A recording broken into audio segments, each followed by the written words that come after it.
मैं बुराई त्यागना चाहता हूं और आपका उपदेश लूंगा। हे परमात्मा, हे प्रभु, हे कबीर देव जी, और साथ में उन्हीं के नुमाइंदे अपने जिससे वो उपदेश लेना चाहते हैं उस संत को भी साथ रखे और कहे कि मैं उपदेश लेना चाहता हूं, मेरी बुराई नहीं छूट रही है, हिम्मत दो प्रभु। तब परमात्मा का आशीर्वाद उस बच्चे तक पहुंचेगा। यदि उसकी नीयत साबित है, वो त्यागना चाहता है, तो प्रभु जरूर मदद कर देगा और छुड़वा देगा। अपनी सारी सिद्धि विधि दिखागा, थक लिया जब निष्क्रिय कर दिया परमात्मा ने, इसकी सिद्धि खत्म करी, जब टिका मोक्ष नहीं हुआ इसका, लेकिन राह जरूर बदल रहा है। फिर ये अभी तो और खूब घूमेगा ये गोरखनाथ। सतयुग के अंदर फिर जन्म होगा इसका और दिल्ली के अंदर राज करेगा, राजा रहेगा। ऐसे ही ब्याह नहीं करा हुआ, कुंवारा ही रहेगा।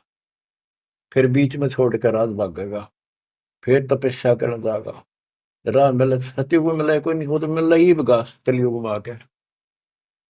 बच्चों को दास शिव आपको बता रहा है, आपको इतना ऊंचा उठा लिया है, ज्ञान सुना सुना सुना सुना प्रमाण दिखा के आप इन पीएचडी की बातों को समझण जोगे हो चुके हो। पहले तो थारी कोई नहीं मिटता हो, कभी भी ना समझो तो पुराने तो कब से कम इन बातों को सही समझ लेना। संत गरीबदास जी ने जो बताया वो 100% सच्ची है। हमारी बुद्धि वहां तक ना पहुंचा पर फिर भी मान लिया सत्य है। तो आप इस प्रोसेस से निकल कर आ चुके हो, बार बार दास कहता है। और अब भी इसने खोगे, फिर देख लियो क्या होगा तेरे साथ। ऐसे ही फिर पता नहीं कहाँ पटकेगा ठा के, कितने संख्योगों के बाद नंबर आओगा। इतना जल्दी नहीं आओगी यार, ये समय है तो जो आज आ गया, इसलिए कुर्बान होने का समय है। आंख मीच लो कति, संसार की तरफ से कुर्बान हो जाओ। इतना ही होना है जो ही बोल रहे हो, बस काम करो, सेवा करो, सुमन करो, दान करो, मर्यादा का पालन एक नंबर पर करो।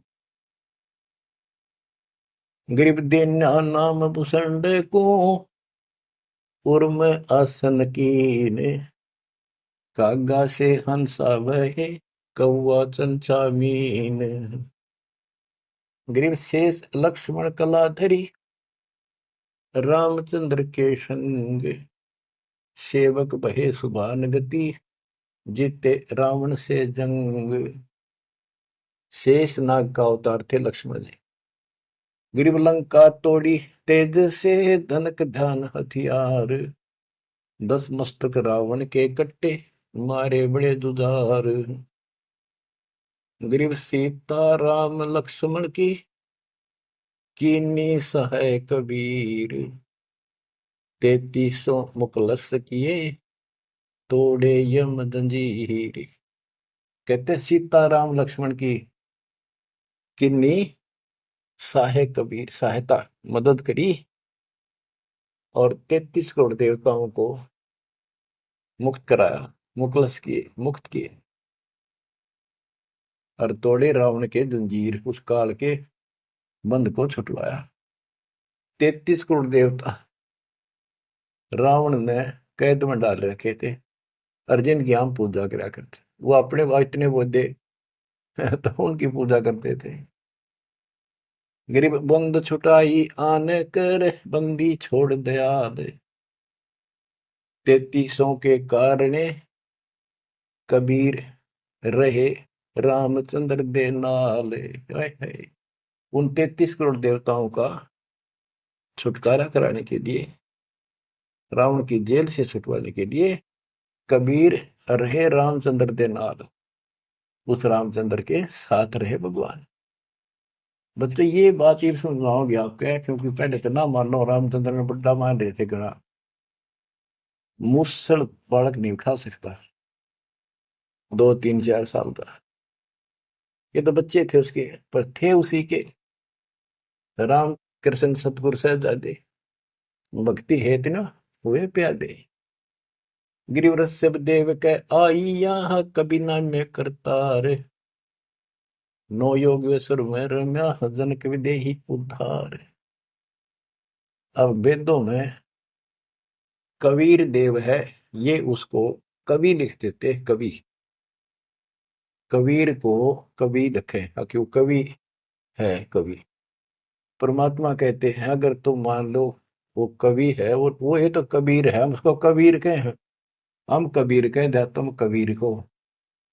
अगर उसका अपसर्ग ना लाओ, रह डंडा अलंत लगा दो तो कबीर है वो, हम उसको कबीर बोलते हैं। रह हटा दो फिर कवि हो गया। तो गरीबदास जी बताते हैं, गरीब रस सब देव के आइया, कभी नाम में करता रे, नौ योगेश्वर में रम्या, जनक विदेही उद्धार। कि ऋषभ देव राजा था, जो जैन धर्म का प्रथम तीर्थंकर माना जाता है।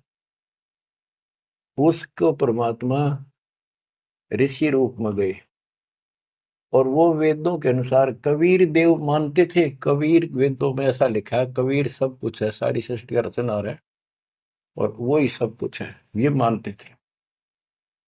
तो परमात्मा अपना कवि नाम रखेगा। आपका शुभ नाम क्या है जी? मेरा नाम कवि है, कवि, और मैं सारी सृष्टि का रचनहार हूं।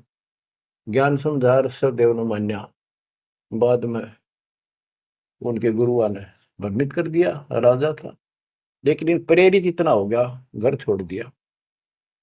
फिर काल का फंस गया, 1000 वर्ष निर्हार रहकर तब किया, बिना खाए एक बात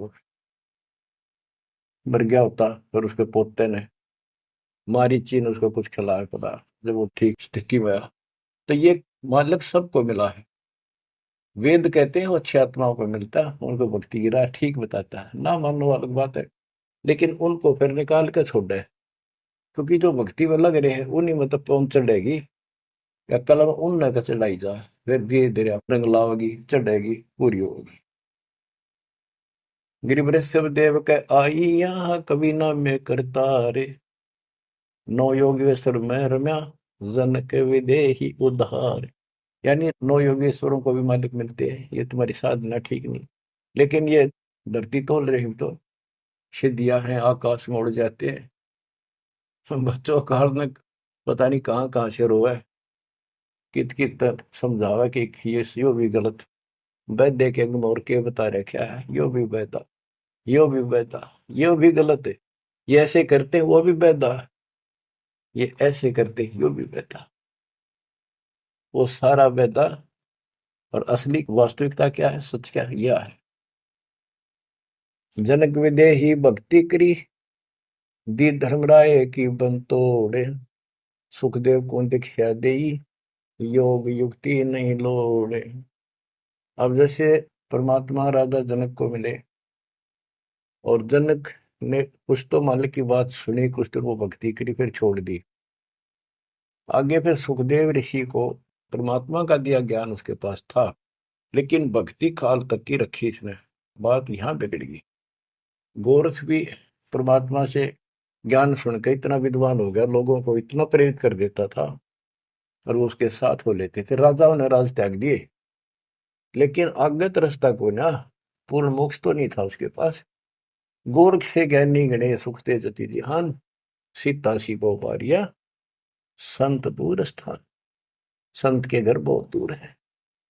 ये बात मानिए बहुत करे हैं, बिजक की बाता कह बिजक नाई हाथ, ये पृथ्वी डोबन उतरे कह मीठी बात। तो सुखदेव ऋषि को राजा जनक ने यही बताया, किसी योग याग की कोई जरूरत नहीं, तो बैठ का आसन लाओ और समाधि लाओ, कोई फायदा नहीं। गरीब अंगद और सुग्रीव सब, हनुमान हितकार, द्रोणागिरी को ले उड़ा, लक्ष्मण के उपचार। बच्चों एक बात विचार करो, हनुमान जी ने पहाड़ उठा दिया, कितना बड़ा द्रोणागिरी उठाया जा सकता है? ये मुसर उठाया, ये सारा खेल दाता का था, वो भी उठा लिया और फिर उड़ के भी चल पड़ा। हाय हाय, करे करा वैसा मन में लहर उठा, दादो सिर दर्जीव के आप बगल हो जा। गिरिव दुर्वासा और गरुड़ को दीन्हा ज्ञान अपारे, दृष्टि खुलाए निज नाम से, फिर नहीं लगे लगारे। कि दुर्वासा को भी मालिक ने समझा, पर इनकी बुद्धि भ्रष्ट हो रही थी। गरुड़ का समझ में आई, आगे नाम भी ले लिया पर अब ये अधूरा है। जब ये अपने जीवन को पूरा करेगा उसके बाद इसको मनुष्य जीवन मिलेगा। उस मनुष्य जीवन में फिर ये ऐसे भटकेगा, फिर दाता संभालते रहेंगे समय समय पर, और फिर लाके इनको ऐसे समय में ऐसे ढंग से लाएगा जैसे अच्छा खिलाड़ी हॉकी को घुमा घुमा के ऐसे ऐसे बचा बचू के गोल के पास लाके किक मार देता है। आज आपको ऐसे लाके कति गोल का आगे खड़े कर रखेंगे, तो इनमें टाइम लगेगा इनको। आप इस प्रोसेस से बहुत समय से चल रहे थे। कहते गरीब साथ 2 से 3 करिए 94 को साल, मल अखाड़ा जीतेंगे युग युग के माल। तो ये जो युगों युगों से भक्ति कर आ रहे हैं वह तो इस मार्ग को आगे बढ़ेंगे। जैसे भी लग रहे थे जहां भी मालिक फिर पहुंच गए फिर पहुंच गए, तो अब आप कति उस तिथि में आगे कि फाइनल मैच में हुआ। मैं कोई डूब नहीं कोई बाट नहीं व्यर्थ की आपकी प्रशंसा करूं, 10 मास्टर बना दिया दाता ने। मेरी आंख खोल दी हृदय की और लगन लगा दिया जब गजब। और मैं चाहता हूं आपके भी यह लगन इसी ला दूं, करके देखो। जब जरा सी भी कमी पा जा, कोई दिक्कत हो जा, और यह दिक्कत तो इसके दूर होने तो होगी, इसके सर में तो ये सोच लो आपका ऊपर महाभारत में जैसे टट्टी गेंडा के ऊपर घंटा घेर दिया था ना, अब तो डाल रखे है, इसकी संरक्षण में रहेगी। दुर्वासा को गुरुड़ को बहुत समझाया, लेकिन निज नाम से जब दृष्टि खुलेगी जब नहीं लगे लगा रहे। गरीब नारद सन का दिख सही बदर दंड वैराग, जोग जीत सतगुरु में ले उपजा अति अनुराग। परमात्मा कभी ज्ञानी रूप में, कभी जोगजीत रूप में, कभी सहजदास, कभी कवि रूप में, करुणामय रूप में, सत्सुकृत नाम से आते रहते हैं, अपने बच्चों को समझाते रहते। गिरिव मारा बाली बिलोए कर रामचंद्र अवतार, त्रेता बीता द्वापर में बाली बाहर उतार। गिरिव बदला कहीं ना जात है 4 युग के माँ, कहते त्रेता में राम ने बाली मारा था, कृष्ण रूप में उसका बदला दिया। अब ये अचला कांग चल रहा है, इसमें जो वाणी आती जाएंगी दास को आप सुनाता ही जाएगा। अब उस कथा को दोहराने की आवश्यकता नहीं समझूंगा, जो कई बार समझा सुना रखी। आप सुनते रहना, इस वाणी से अपने आप चित्रात होती चली जाएगी। पांडव यज्ञ को संपूर्ण करना ये वाणी है इसमें। ग्रीव 5 पांडव संग है, छठे कृष्ण मुरारे, चलिए हमारी यज्ञ में समर्थ सृजनहार। गिरि पांडव यज्ञ अश्वमेघ में सतगुरु किया पियान, 5 पांडव संग चले और छठा भगवान। गिरि पांडव यज्ञ अश्वमेघ में वाल्मीकि की दे, शंख पंचायन बजाइया रक्षा नहीं संदेह। गिरिव सुपत रूप धर आइया, सतगुरु पुरुष कबीर, 3 लोक की मेदनी सुर नर मुनि जन भीड़। गिरिव सुपत रूप धर आइया, सब देवन का देव, कृष्ण चंद्र पग धोइया करी तास की सेव। गिरिव 88 ऋषि जहां और देवा 33 कोटि, शंख नवाजा तासत रहे चरण में लोटी। गिरि पंडित 12 कोटि थे और 84 सिद्धे, शंख नवाजा तासत वो पिए मान का मध्य। अभिमान क्या शराब पिए बैठे थे, अहंकार था उनके अंदर। शंख नवाजा ताश से वो पीरे मान का मध्य, अहंकार में बैठे थे आकड़े ऋषि ब्राह्मण सारे। गिरिव सुपत रूप को देखे कर द्रौपदी मनी संग, जान गए जगदीश गुरु बजाया नहीं शंख। गिरिव 56 भोग संयोग कर किन्ने 5 गिराशे, द्रौपदी के दिल दुई है नहीं दृढ़ विश्वास। गिरिव 5 पांडवों यज्ञ करी कल्प वृक्ष की छाही, द्रौपदी के दिल बंक है उसका बल काटे तो मन में बकवाद थी, इसलिए कण कण वाजा नाही। गिरिव सुर मुनिजन यज्ञ में त्रिलोकी के भूप, ब्रह्मा विष्णु महेश 3 लोक के भूप। सुपथ यज्ञ में आइया जो नत बेचत है सूप। गिरिव 56 भोग न भोगिया किन्ने 5 गिरासे, खड़ी द्रौपदी उन्मनी हरदम घालत श्वास, सांस गाला खड़ी खड़ी जब उसने 5 सारे भोजन को मिला के खाने लगे। सत साहिब जी, इस वीडियो के बनाने का उद्देश्य हमारा किसी को भी नीचा दिखाना या किसी की भावनाओं को ठेस पहुंचाने का नहीं है। इस वीडियो को बनाने का उद्देश्य हमारा भक्त समाज को राह दिखाना है। तो आइए देखते हैं संत रामपाल जी महाराज जी के ज्ञान को उनके द्वारा लिखी गई पुस्तक अंधश्रद्धा भक्ति खतरा ए जान, पेज नंबर 73 से। ऋग्वेद मंडल 9 सूक्त नंबर 86 मंत्र 26-27। इन मंत्रों में स्पष्ट किया है कि परमेश्वर अमरलोक में तीसरे पृष्ठ पर विराजमान है, यानी वहां मौजूद है। मंत्र 27। यज्ञ यानी धार्मिक क्रिया करने वाले, यजमान यानी पूजा करने वाले के लिए आकाशीय विद्युत जैसी गति करके उस स्थान से चलकर आता है। सतलोक में परमेश्वर यानी सतपुरुष के एक रोम यानी शरीर के बाल का प्रकाश करोड़ सूर्यों तथा करोड़ चंद्रमाओं के प्रकाश से भी अधिक है। यदि परमेश्वर उसी प्रकाश युक्त पृथ्वी पर प्रकट हो जाए तो हमारी चरम दृष्टि उस प्रकाश को सहन नहीं कर सकती, हम देख नहीं सकते। इसलिए परमेश्वर अपने शरीर का प्रकाश सरल करके पृथ्वी पर आता है, वर्णीय पुरुषों यानी श्रेष्ठ भक्तों को मिलता है, उनके संकटों का निवारण करता है। वह परमात्मा कबीर देव है, यानी मंत्र 26 ऋग्वेद मंडल नंबर 9 सूक्त 82 मंत्र 1-2। इन वेद मंत्रों में वर्णन है कि जो सर्व उत्पादक यानी जिस परमेश्वर ने सर्व ब्रह्मंडों व प्राणियों की रचना की है, वह पापों को हरण करता है यानी पाप नाशक है।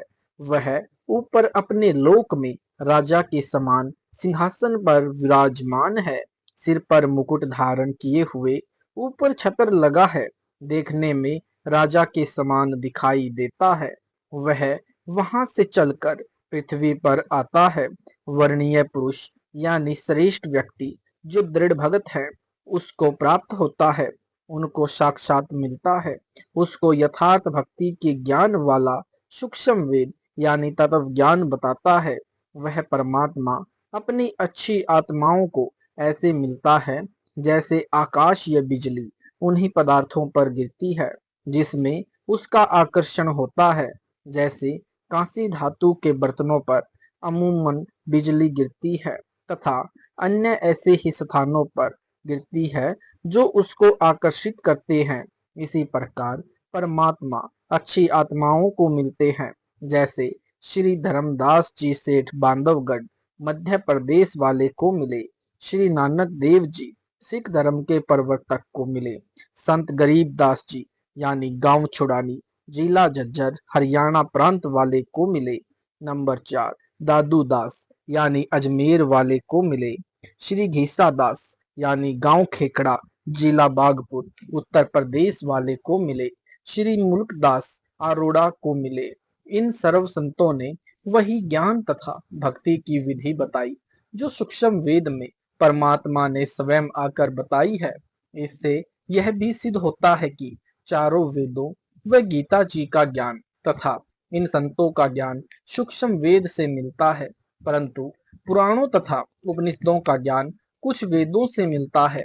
अधिक काल ब्रह्म की प्रेरणा से मिथ्या ज्ञान लिखा है, जैसे काल ब्रह्म ने शिव पुराण यानी खेमचंद श्री कृष्ण दास प्रकाशन मुंबई से प्रकाशित भाग 1 की विद्वेश्वर संहिता अध्याय 5 तथा 9 में अपने पुत्रों ब्रह्मा तथा विष्णु को अपने लिंग यानी गुप्तांग के आकार का पत्थर का लिंग प्रकट करके उसको स्त्री की लिंगी यानी गुप्तांग के आकार की पत्थर की योनि प्रकट करके उसमें प्रवेश करके छोड़ दिया और कहा कि इन दोनों को अभेद रखकर यानी इसी स्थिति में रखकर पूजा करना तुम्हारा कल्याण हो जाएगा।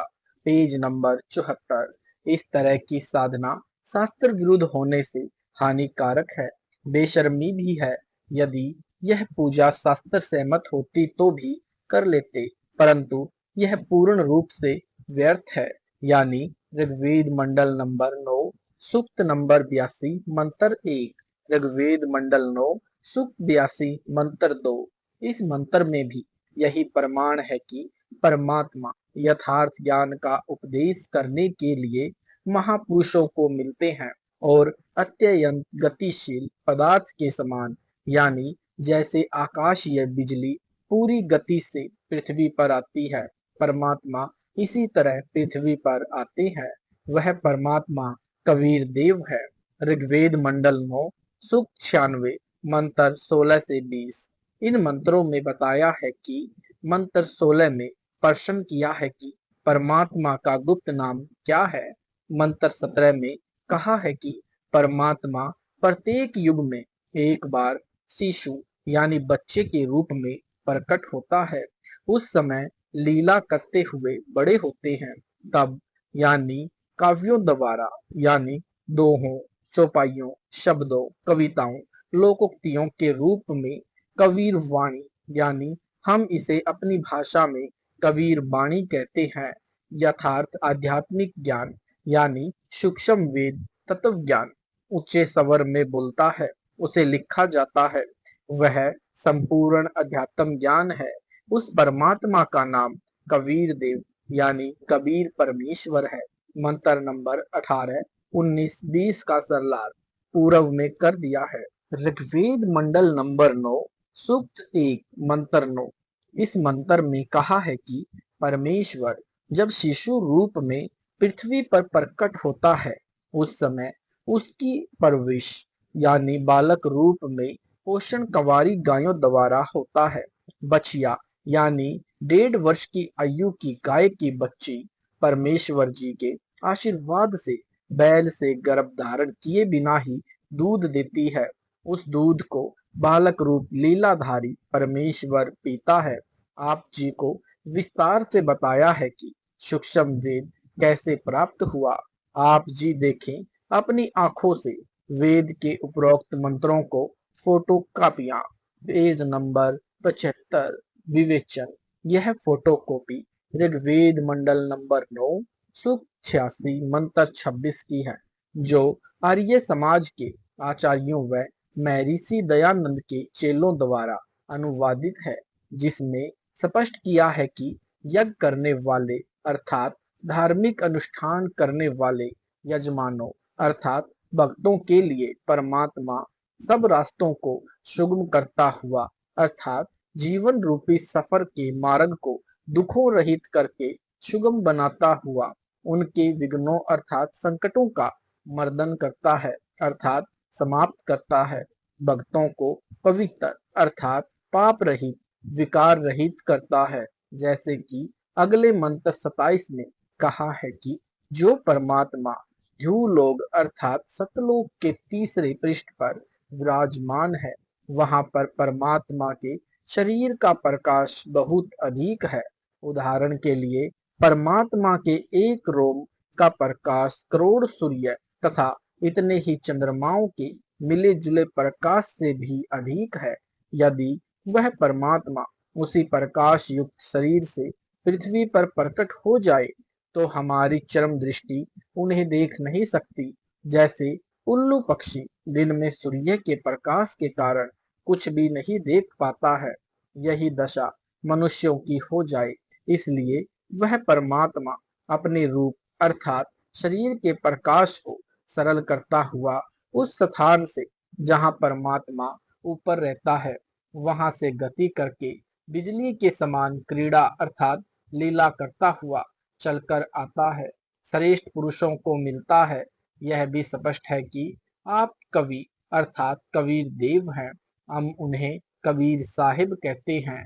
विवेचन, यह फोटोकॉपी ऋग्वेद मंडल नंबर 9 सूक्त 86 के मंत्र 27 की है। इसमें स्पष्ट है कि परमात्मा ध्रुवलोक अर्थात अमरलोक के तीसरे पृष्ठ अर्थात भाग पर विराजमान है। सतलोक अर्थात शाश्वत स्थान के 3 भाग हैं। एक भाग में वन पहाड़ झरने बाग बगीचे आदि हैं। यह बाह्य भाग है अर्थात बाहरी भाग है। यानी जैसे भारत की राजधानी दिल्ली भी 3 भागों में बटी है। बाहरी दिल्ली जिसमें गांव खेत खलिहान और नहरें हैं। दूसरा बाजार बना है। तीसरा संसद भवन तथा कार्यालय है। इसके पश्चात ध्रुवलोक में भी बस्तियां हैं। सपरिवार मोक्ष प्राप्त हंस आत्माएं रहती है। यानी पृथ्वी पर जैसे भक्त को भक्त आत्मा कहते हैं, इसी प्रकार सत्यलोक में हंस आत्मा कहते हैं।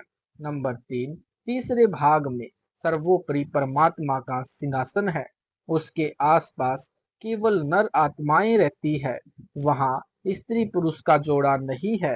Page number 76। वे यदि अपना परिवार चाहते हैं तो शब्द यानी वचन से केवल पुत्र उत्पन्न कर लेते हैं। इस प्रकार शाश्वत स्थान अर्थात सत्यलोक 3 भागों में परमात्मा ने बांट रखा है। वहां यानी सतलोक में प्रत्येक स्थान पर रहने वालों में वृद्धावस्था नहीं है, वहां मृत्यु नहीं है। इसलिए गीता अध्याय 7 श्लोक 29 में कहा है कि जो जरा अर्थात वृद्ध अवस्था तथा मरण अर्थात मृत्यु से छूटने का प्रयत्न करते हैं, वे तत्ब्रह्म अर्थात परम अक्षर ब्रह्म को जानते हैं। सत्यलोक में सत्य पुरुष रहता है। वहां पर जरा मरण नहीं है। बच्चे युवा होकर सदा युवा रहते हैं। यानी प्रमाण ऋग्वेद मंडल नंबर 9 सूक्त 82 मंत्र 1-2 की फोटोकॉपी। विवेचन, ऊपर ऋग्वेद मंडल 9 सूक्त 82 मंत्र 1-2 की फोटोकॉपी है। यह अनुवाद महर्षि दयानंद जी के दिशा निर्देश से उन्हीं के चेलों ने किया है और सार्वधिक आर्य प्रतिनिधि सभा दिल्ली से प्रकाशित है। इनमें स्पष्ट है कि मंत्र 1 में कहा है, सर्व की उत्पत्ति करने वाला परमात्मा तेजो में शरीर युक्त है, पापों को नाश करने वाला और सुखों की वर्षा करने वाला अर्थात सुखों की झड़ी लगाने वाला है। वह ऊपर सतलोक में सिंहासन पर बैठा है, जो देखने में राजा के समान है। यही प्रमाण सूक्ष्म वेद में कहा है कि अर्श कुर्स पर सफेद गुम्मट है, जहां परमेश्वर का डेरा। सफेद छतर सिर मुकुट विराजे, देखत न उस चेहरे नु। Page number 77। यही प्रमाण बाइबल ग्रंथ तथा कुरान शरीफ में है कि परमात्मा ने 6 दिन में सृष्टि रची और 7वें दिन ऊपर आकाश में तखत अर्थात सिंहासन पर जा विराजा। यानी बाइबल के उत्पत्ति ग्रंथ 2:26-30 तथा कुरान शरीफ की सूरत फुरकानी 25 आयत 52 से 59 में है। वह परमात्मा अपने अमर धाम से चलकर पृथ्वी पर शब्द वाणी से ज्ञान सुनाता है। वह वर्षीय अर्थात आदरणीय श्रेष्ठ व्यक्तियों को प्राप्त होता है, उनको मिलता है। यानी संत धर्मदास जी बांधवगढ़ वाले यानी मध्य प्रदेश वाले को मिले, संत मुलुक दास जी को मिले, संत दादू दास जी को अजमेर वाले यानी राजस्थान में मिले, संत नानक देव जी को मिले, संत गरीब दास जी गांव छुड़ानी जिला जज्जर हरियाणा वाले को मिले, संत घिसा दास जी गांव खेकड़ा जिला बागपत यानी उत्तर प्रदेश वाले को मिले। वह परमात्मा अच्छी आत्माओं को मिलते हैं जो परमात्मा के दृढ़ भक्त होते हैं। उन पर परमात्मा का विशेष आकर्षण होता है। उदाहरण भी बताया है कि जैसे विद्युत अर्थात आकाशीय बिजली सने वाले स्थानों को आधार बनाकर गिरती है। जैसे कांसी धातु पर बिजली गिरती है। पहले कांसी धातु के कटोरे, गिलास, थाली, बेले आदि आदि होते थे। वर्षा के समय तुरंत उठाकर घर के अंदर रखा करते थे। वृद्ध कहते थे कि कांसी के बर्तन पर बिजली अमूमन गिरती है। इसी प्रकार परमात्मा अपने प्रिय भक्तों पर आकर्षित होकर मिलते हैं। मंत्र नंबर 2 में तो यह भी स्पष्ट है कि परमात्मा उन अच्छी आत्माओं को उपदेश करने की इच्छा से स्वयं महापुरुषों को मिलते हैं। उपदेश का भावार्थ है कि परमात्मा यह तत्व ज्ञान बताकर उनको दीक्षा भी देते हैं। उनके सतगुरु भी स्वयं परमात्मा होते हैं। यह भी स्पष्ट है कि परमात्मा अत्यंत गतिशील पदार्थ अर्थात बिजली के समान तीव्रगामी होकर हमारे धार्मिक अनुष्ठानों में आप पहुंचते हैं। आप जी ने पीछे पढ़ा है कि संत धर्मदास जी को परमात्मा ने यही कहा था कि मैं वहां से अवश्य जाता हूँ जहाँ धार्मिक अनुष्ठान होते हैं, क्योंकि मेरी अनुपस्थिति में काल कुछ भी उपद्रव कर देता है, जिससे साधकों की आस्था परमात्मा से छूट जाती है। मेरे रहते वह ऐसी गड़बड़ नहीं कर सकता। इसलिए गीता अध्याय 3 श्लोक 15 में कहा है कि वह अविनाशी परमात्मा जिसने ब्रह्म को भी उत्पन्न किया है, मानकर आरती स्तुति करनी चाहिए। सदा ही यज्ञों में प्रतिष्ठित है अर्थात धार्मिक अनुष्ठानों में उसी को इष्ट रूप में मानकर आरती स्तुति करनी चाहिए। इस ऋग्वेद मंडप मनो सूक्त 82 मंत्र 2 में यह भी स्पष्ट है कि आप यानी कबीर देव है जो सर्व को उपदेश देने की इच्छा से आते हो। आप पवित्र परमात्मा हैं। हमारे गुणों को छुड़वाकर अर्थात नाश करके हे अमर परमात्मा, पेज नंबर 78, हमको सुख दें और हम आपकी संतान हैं। हमारे प्रति वह वात्सल्य वाला प्रेम भाव उत्पन्न करते हुए उसी सुंदर रूप को उत्पन्न करें अर्थात हमारे को अपने बच्चे जानकर जैसे पहले और जब चाहें तब आप अपनी प्यारी आत्माओं को प्रकट होकर मिलते हैं, उसी तरह हमें भी दर्शन दें। ऋग्वेद मंडल 9 सूक्त 96 के मंत्र 16 में कहा है कि हे परमात्मन, आप अपने श्रेष्ठ गुप्त नाम का ज्ञान कराएं। उस नाम को मंत्र 17 में बताया है कि वह कवि यानी कबीर देव है। मंत्र 17 की केवल हिंदी परमेश्वर जानबूझकर तत्व ज्ञान बताने के उद्देश्य से शिशु रूप में प्रकट होता है। उनके ज्ञान को सुनकर भक्तों का बहुत बड़ा समूह उस परमात्मा का अनुयायी बन जाता है। वह ज्ञान बुद्धिजीवी लोगों को समझ आता है। वे उस परमेश्वर की स्तुति भक्ति तत्व ज्ञान के आधार से करते हैं। वह भक्ति शीघ्र लाभ देने वाली होती है। पेज नंबर 79, वह परमात्मा अपने तत्व ज्ञान को कवित्व से अर्थात कवियों की तरह दोहों, शब्दों, लोकोक्तियों, चौपाइयों द्वारा कबीर वाणी द्वारा अर्थात कबीर वाणी द्वारा शुद्ध ज्ञान को उच्च स्वर में गरज गरज कर बोलते हैं। वह कवि की तरह आचरण करने वाला कबीर देव संत रूप में प्रकट अमर परमात्मा है। विशेष इस मंत्र की मूल पाठ में 2 बार कवि शब्द है। आर्य समाज के अनुवादकर्ताओं ने एक का अर्थ ही नहीं किया है। विवेचन, यह ऋग्वेद मंडल 9 सूक्त 96 मंत्र 18 की फोटोकॉपी है, जिसका अनुवाद महर्षि दयानंद जी के अनुयायियों ने किया है। सार्वदेशिक आर्य प्रतिनिधि सभा दिल्ली द्वारा अनुवादित है। इस पर विवेचन करते हैं। इसके अनुवाद में भी बहुत सी गलतियां हैं जो आर्य समाज के आचार्यों ने की है। हम संस्कृत भी समझ सकते हैं। विवेचन करता हूँ तथा यथार्थ अनुवाद व भावार्थ स्पष्ट करता हूँ। मंत्र 17 में कहा है कि ऋषि या संत रूप में प्रकट होकर परमात्मा अमृत वाणी अपने मुख कमल से बोलता है और उस ज्ञान को समझकर अनेकों अनुयायियों का समूह बन जाता है जो वाणी परमात्मा तत्व ज्ञान की सुनाता है। वे ऋषि रूप में प्रकट परमात्मा कृत हजारों वाणियां अर्थात कबीर वाणियां ऋषि स्वभाव वाले भक्तों के लिए आनंददायक होती है। कवि तब से दोहों चौपाइयों में वाणी बोलने के कारण वह परमात्मा प्रसिद्ध कवियों में से एक कवि की भी पदवी प्राप्त करता है। वह अमर परमात्मा सर्व की पालन की इच्छा करता हुआ प्रथम स्थिति में बड़ी पृथ्वी अर्थात ऊपर के लोकों में तीसरे धाम अर्थात सत्यलोक के तीसरे पृष्ठ पर तेजोमय शरीर युक्त गुंबज में विराजमान है, वहां बैठा है।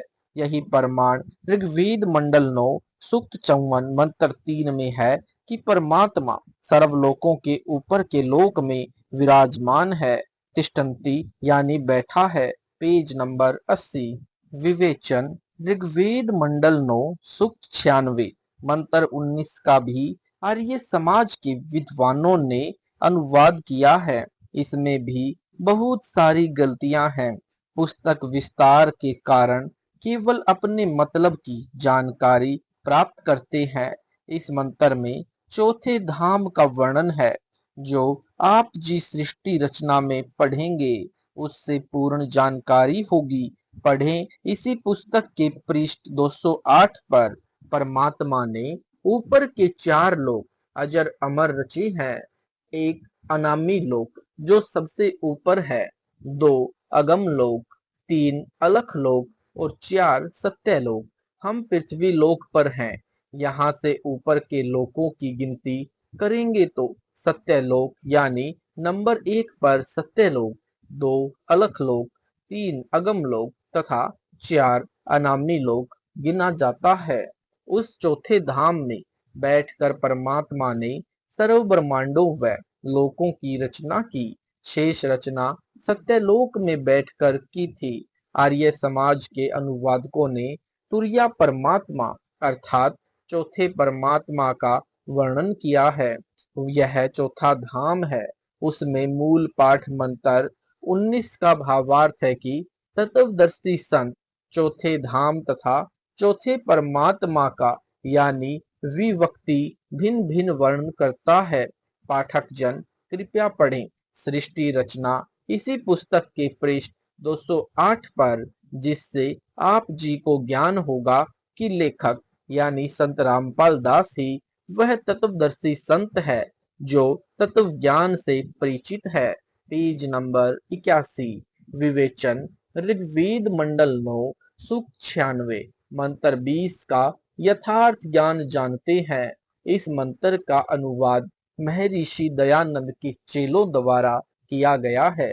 इनका दृष्टिकोण यह रहा है कि परमात्मा निराकार है, क्योंकि महर्षि दयानंद जी ने यह बात दृढ़ की थी कि परमात्मा निराकार है। इसलिए अनुवादक ने सीधे मंत्र का अनुवाद घुमा फिराकर किया है।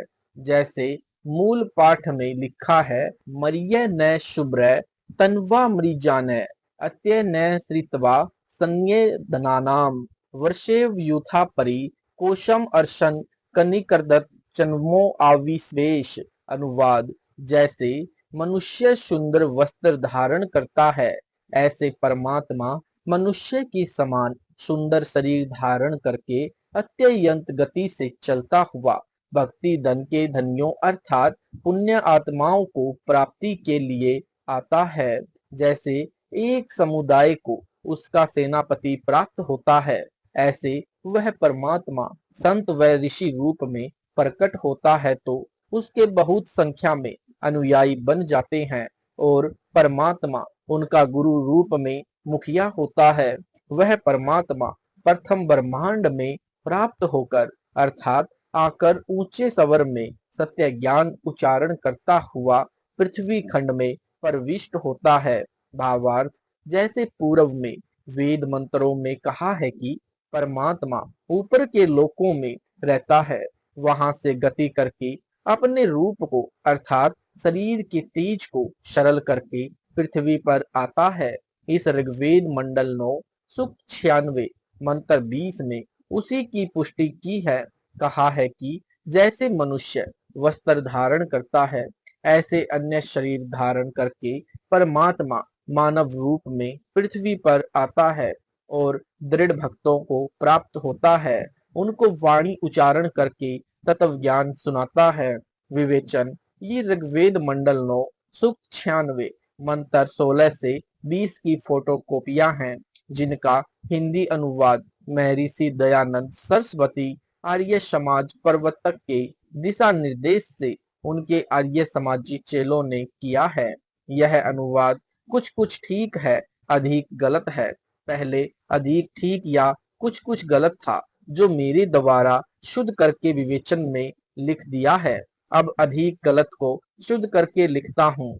ऋग्वेद मंडल 9 सूक्त 96 मंत्र 16 में कहा है कि हे परमात्मा, आपका जो गुप्त वास्तविक श्रेष्ठ नाम है, उसका ज्ञान कराएं। प्रिय पाठकों, जैसे भारत के राजा को प्रधानमंत्री कहते हैं, यह उनकी पदवी का प्रतीक है।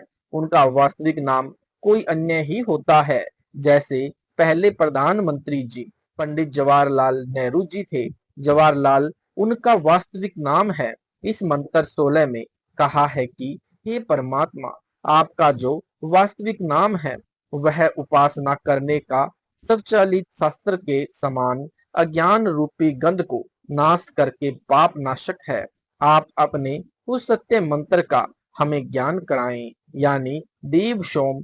हे अमर परमेश्वर, आपका वह मंत्र समासों द्वारा नाक आदि इंद्रियों से समास उसमास से जपने से सप्ति यानी विद्युत जैसी गति से अर्थात शीघ्रता से भक्ति धन से परिपूर्ण करके ऐश्वर्य को तथा मोक्ष को प्राप्त कराइए। Page number 82।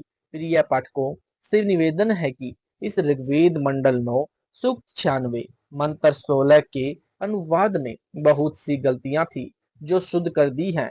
प्रमाण के लिए मूल पाठ में अभिवांच शब्द है, इसका अनुवाद नहीं किया गया है। इसके स्थान पर अभिगम्य शब्द का अर्थ जोड़ा है, जो मूल पाठ में नहीं है।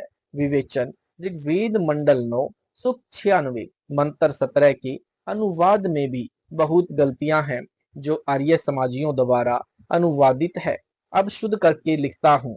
जैसा कि पूर्वोक्त ऋग्वेद मंडल 9 सूक्त 86 तथा 82 के मंत्रों में प्रमाण है कि परमात्मा अपने शाश्वत स्थान से, जो भूलोक के तीसरे स्थान पर विराजमान है, वहां से चलकर पृथ्वी पर जानबूझकर किसी खास उद्देश्य से प्रकट होता है।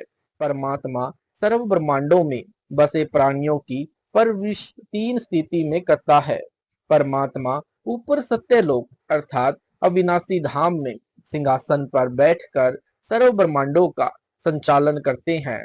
नंबर 2, जब चाहे साधु संत के रूप में अपने शरीर का तेज सरल करके अच्छी आत्माओं को मिलते हैं।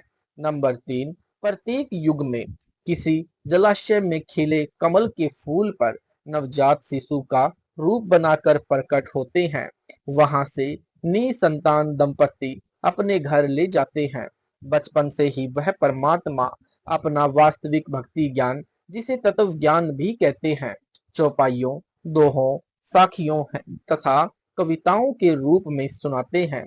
जैसे सन 1398 ईस्वी 1455 में परमात्मा अपने निज यानी निज स्थान से चलकर भारतवर्ष के काशी शहर के बाहर लहर तारा नामक जलाशय कमल के फूल पर शिशु रूप धारण कर प्रकट हुए थे।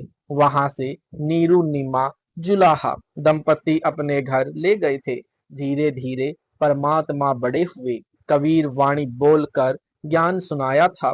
प्रमाण ऋग्वेद मंडल 9 सूक्त 1 मंत्र 9 में है, जो आर्य समाज के आचार्यों द्वारा अनुवादित है। उसमें भी कुछ गलती है, अधिक नहीं। कृपया पढ़े। यह ऋग्वेद मंडल 9 सूक्त 1 मंत्र 9 की फोटोकॉपी। विवेचन, यह फोटोकॉपी ऋग्वेद मंडल 9 सूक्त 1 मंत्र 9 की है। इसमें स्पष्ट है कि अमर परमात्मा जब शिशु रूप में प्रकट होता है तो उसकी परवरिश की लीला कुंवारी गायों द्वारा होती है।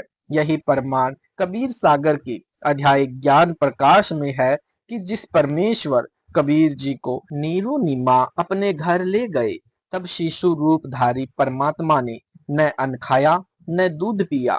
फिर स्वामी रामानंद जी के बताने पर एक कुंवारी गाय अर्थात एक बछिया नीरू लाया। उसने तत्काल दूध दिया। उस कुंवारी गाय के दूध से परमेश्वर की परवरिश की लीला हुई थी।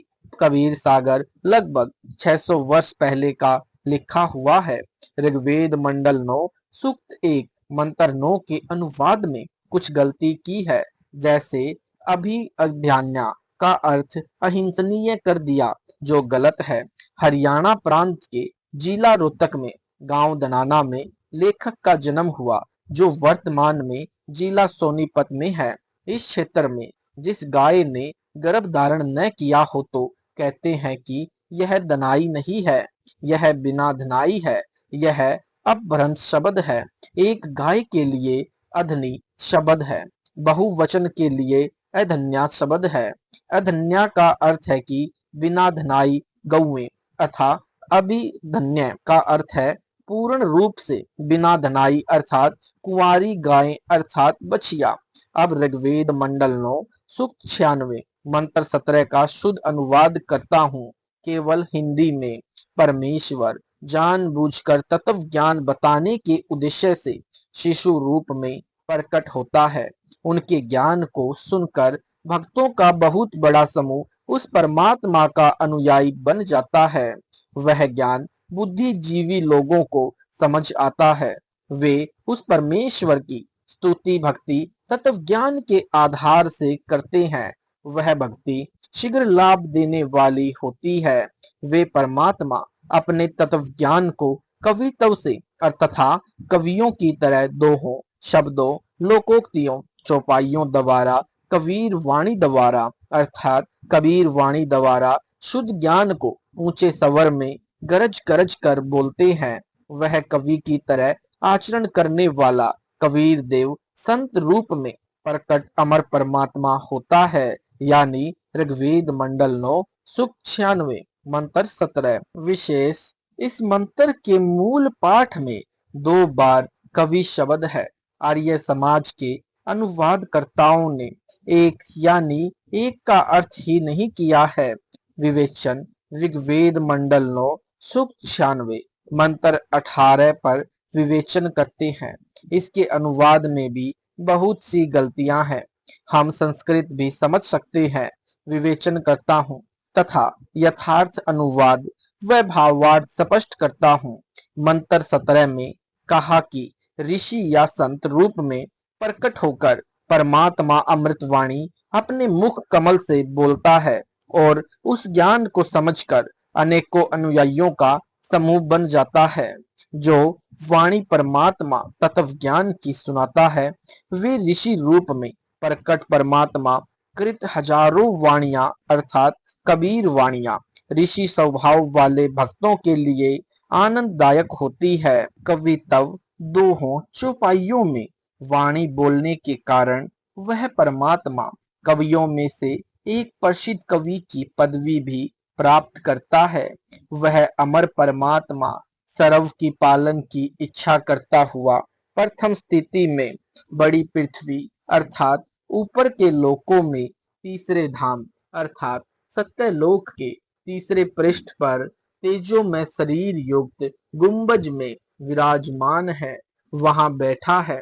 यही प्रमाण ऋग्वेद मंडल 9 सूक्त 54 मंत्र 3 में है कि परमात्मा सर्वलोकों के ऊपर के लोक में विराजमान है, यानी बैठा है। सत साहिब जी, वीडियो अच्छा लगा है तो वीडियो को लाइक करें, शेयर करें, कमेंट करें। ऐसे ही वीडियो देखने के लिए हमारे चैनल सतलोक इन संत रामपाल जी महाराज जी चैनल को सब्सक्राइब करें। सत साहिब जी, मिलते हैं अगली वीडियो में।